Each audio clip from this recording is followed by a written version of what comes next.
என்கிட்ட இருக்கிறதா Infinix note 40X 5G. இப்போ வந்து இந்த மொபைல் என்கிட்ட இருக்குது, என்கிட்ட பிரச்சனையே தெரியல. ஸோ இப்போ வந்து பார்த்தீங்கன்னா இது வந்து பார்த்தீங்கன்னா போன வருஷம் லான்ச் ஆன மொபைல். இது வாங்கி கிட்டத்தட்ட 5 months கிட்ட ஆகும். இது வந்து எங்கள் அப்பாவுக்கு வாங்கி தந்தது. பார்த்தீங்கன்னா எங்கள் அப்பாவுக்கு வாங்கி தந்தது. இப்போ டிஸ்பிளேயில் வந்து பார்த்தீங்கன்னா ஸ்பெக் ஷீட் வச்சுருக்கேன். 50Xக்கும் 40Xக்கும் பார்த்தீங்கன்னா 50Xக்கும் 40Xக்கும் கம்பேரிசன் போட்டு வச்சுருக்கிறேன். ஓகே, இப்போ இந்த மொபைலில் இருக்க அட்வான்டேஜஸ் பார்த்தீங்கன்னா கேமரா நல்லா இருக்கும், அதுவும் இல்லாமல் டிசைன் NFC இருக்குது, நீங்கள் டேப்டோ பேமெண்ட் கூட பண்ணலாம். அதே மாதிரி வந்து பார்த்தீங்கன்னா ஃபிங்கர் பிரிண்ட் சென்சார் சைடில் இருக்குது. கொஞ்சம் பிகர் மொபைல் தான், பெரிய மொபைல். ஹெட்ஃபோன் ஜாக்குக்கு நீங்கள் வந்து பார்த்தீங்கன்னா FM கேட்டுக்கலாம். மற்றபடி குவாலிட்டிஸ், கேமரா குவாலிட்டிஸ் எல்லாமே சூப்பராக இருக்குது. இப்போ ஒரு சில கேமரா இமேஜஸ்லாம் வந்து காட்டுறேன். பார்த்தீங்கன்னா இந்த மொபைல் வந்து பார்த்தீங்கன்னா good for value for money. அதுவும் இல்லாமல் ஸ்டோரேஜுக்கு நல்ல ஆப்ஷன். ஏன்னா 12 to 56 GB வேரியண்ட் இது வந்து பார்த்தீங்கன்னா. அதனால் கொஞ்சம் ஸ்பேஸியான ஃபோன், கொஞ்சம் ஸ்டோரேஜுக்கு நல்லாயிருக்கும். இதை பற்றி நான் வந்து பார்த்தீங்கன்னா ஃபுல்லாக சொல்லிட்டேன்னு நினைக்கிறேன். இதில் வந்து 2 MP டெப்த் இருக்குது, அது எது இருக்குன்னு தெரியல. அண்ட் மொபைலோட 18 watts ஃபாஸ்ட் சார்ஜரும் அண்டு இந்த டிபியூ கேஸ் கொடுத்தாங்க பாக்ஸில். அவ்வளோதான். இதை பற்றி இது வந்து பார்த்திங்கன்னா ஒரு பேசிக் யூசேஜுக்கு யூஸ் பண்ணிக்கலாம். இப்போ வந்து நெக்ஸ்ட்டு வந்து நம்ம இப்போ வந்து கம்பேரிசன் பார்க்கலாம். இப்போ நம்மளுக்கு வந்து 2 மொபைலோட ஸ்பெக் கம்பேரிசன் பார்க்கலாம். டிஸ்பிளேன்னு வந்து பார்த்திங்கன்னா இது ஒரு ஸ்மாலர் டிஸ்பிளே தான். இப்போ வந்து 50X வந்து பார்த்திங்கன்னா கொஞ்சம் ஸ்மாலர் டிஸ்பிளே. பார்த்திங்கன்னா 720p ரெசல்யூஷன், அதான் HD ரெசல்யூஷன் தான் கொடுக்காங்க. ஆனால் இப்போ பழைய ஃபோனில் வந்து பார்த்திங்கன்னா 40Xல எனக்கு வந்து மாடல் சொல்கிறது கொஞ்சம் கஷ்டமாக இருக்குது. அதனால் பழைய ஃபோன் புது ஃபோன் வச்சுக்கலாம். பழைய ஃபோனில் வந்து பார்த்திங்கன்னா 1080pயில் கொடுத்துருக்காங்க ஃபுல் HD. அப்புறம் ரேம் வேரியன்ட்டுன்னு பார்த்திங்கன்னா இது உங்களோட விருப்பம் தான். நான் எடுத்துருக்க ரேம் வேரியன்ட் இப்போ நான் வச்சுருக்க 8/256, அப்போ 6/128 ரேமை நம்ம வந்து தனியாக எடுத்து வச்சுக்கலாம். அப்புறம் கேமரான்னு பார்த்திங்கன்னா நான் வந்து 108 மெகாபிக்சல் வச்சு நம்மளால் கன்ஃபார்ம் கேமராவோட குவாலிட்டியை சொல்ல முடியாது. ஏன்னா அதோட கேமரா அதோட சைஸை பொறுத்து தான் உங்களுக்கு வந்து கேமரா குவாலிட்டி எப்படி இருக்குங்கிறது.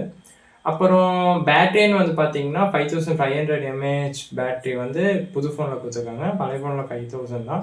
அதுவும் இல்லாமல் வந்து ஃபாஸ்ட் சார்ஜிங் பார்த்தீங்கன்னா இதில் வெறும் 18 watts தான்.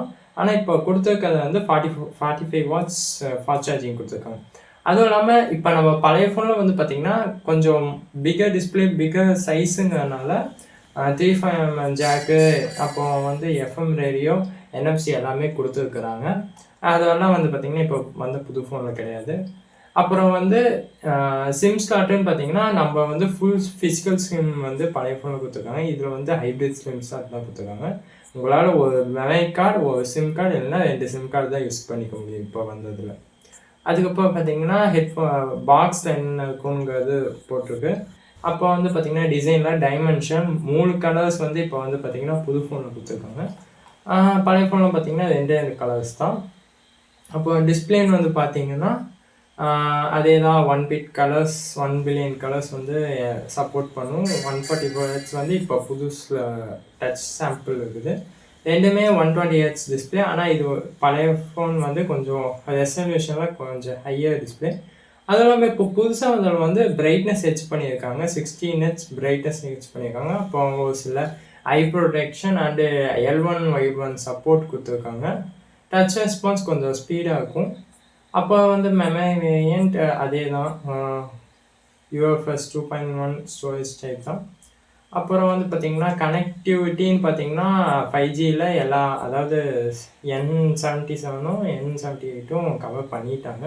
அதனால் 5Gக்கு நம்மளுக்கு ஜியோ ஏர்டெல் பிரச்சனை கிடையாது. ப்ளூடூத் வெர்ஷன் பார்த்திங்கன்னா அப்டேட் பண்ணியிருக்காங்க. வெர்ஷன் 5.0 கொடுத்துருக்காங்க. இதில் வந்து 5.2 தான்.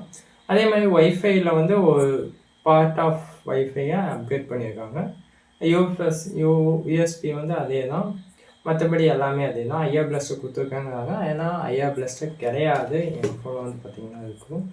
கிடையாது. ஐஆர் பிளாஸ்டர் வந்து பார்த்தீங்கன்னா இந்த ஃபோனில் கிடையாது. அது பை மிஸ்டேக்காக கொடுத்துருக்காங்க. இப்போ ஜிபிஎஸ் எல்லாமே இருக்குது. சென்சார்ஸ் வந்து பார்த்தீங்கன்னா உங்களுக்கு தெரியும் கொடுத்துருக்காங்க. கையோ சென்சார்ஸ் எங்கேயுமே இருக்குது.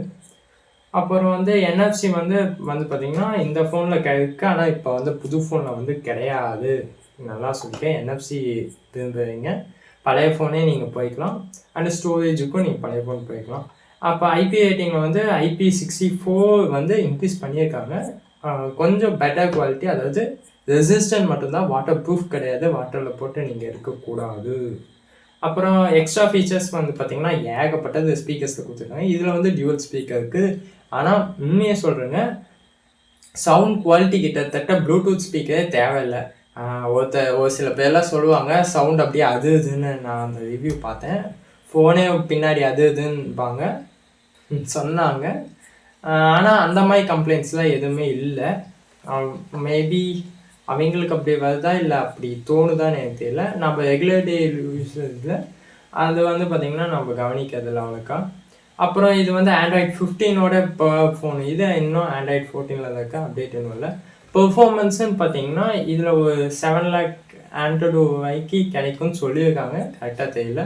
அது இல்லாமல் ஜிபியூவையும் கொஞ்சம் அப்கிரேட் பண்ணியிருக்காங்க. ஓரளவு பர்ஃபார்மன்ஸுக்கு ஈக்குவல் கொடுத்துருக்காங்க. இது ஒரு மிட்ரேஜான பர்ஃபார்மன்ஸ் தான் கொடுக்கும். பர்ஃபார்மன்ஸ் எதிர்பார்க்குறீங்க நீங்கள் புதுசாக வந்த ஃபோனுக்கு போய்க்கலாம். மல்டிமீடியா எக்ஸ்பீரியன்ஸ் ஓரளவு எல்லாமே இதுதான். எஃப்எம் மட்டும் இதில் இருக்குது, அதில் இல்லை. பேட்டரின்னு பார்த்தீங்கன்னா அதே தான் 5000 mAh லித்தியம் பேட்டரி தான் இதுவுமே. 45 watts ஃபாஸ்ட் சார்ஜரும் ரிவர்ஸ் 10 watt ஃபாஸ்ட் சார்ஜரும் கொடுத்துருக்காங்க. நீங்கள் ஒரு பேட்டரியில் ஃபாஸ்ட் சார்ஜிங் எதிர்பார்க்குறீங்கன்னா நீங்கள் அந்த புது மாடல் போய்க்கலாம். அவ்வளோதான். இது வந்து பார்த்தீங்கன்னா ஃபுல்லாக நான் சொல்லிட்டேன்னு நினைக்கிறேன். ஓகே, இதில் வந்து கன்க்ளூஷன் என்னன்னு பார்த்தீங்கன்னா ஒரு அளவு எதில் அப்கிரேட் பண்ணியிருக்காங்கன்னா டிஸ்பிளேலையும் பேட்டரியிலையும் அப்கிரேட் பண்ணியிருக்காங்க. அண்ட் பர்ஃபார்மன்ஸில் அப்கிரேட். டிஸ்பிளேயில் டவுன்கிரேட் பண்ணியிருக்காங்க. டிஸ்பிளேயில் டவுன்கிரேட் பண்ணியிருக்காங்க. அதனால் உங்களுக்கு எந்த யூசேஜுங்கிறத பொறுத்து நீங்கள் வாங்கிக்கோங்க. கேமரா குவாலிட்டி எனக்கு கன்ஃபார்ம் தெரியாது. நான் இந்த ஃபோனோட சாம்பிள்ஸ் தான் காட்டுறேன். இது 50 MP தாங்கிறதுனால கம்மியாக இருக்கும்லாம் அர்த்தம் கிடையாது.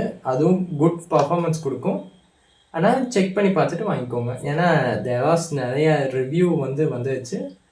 நீங்கள் பார்த்துட்டு கூட வாங்கலாம். Okay, tata, bye, see you.